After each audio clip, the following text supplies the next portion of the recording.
So often, so many of us are sleepwalking that we miss our appointment with life, the only life we ever have. And so we think we can remedy this with making more money or finding a better relationship or whatever, rather than realizing we just need to wake up.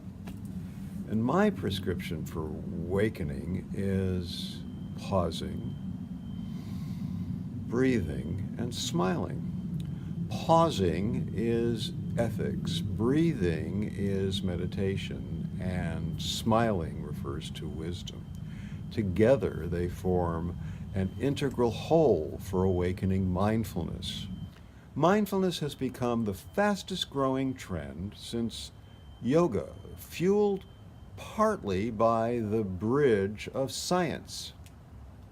And yet, science has skimmed over the ethical and wisdom traditions deep at mindfulness's root. Some mindfulness titles are specialized niche applications for marriage or meals or whatever. Some are still teaching Buddhism, and some are geeky, others are academic.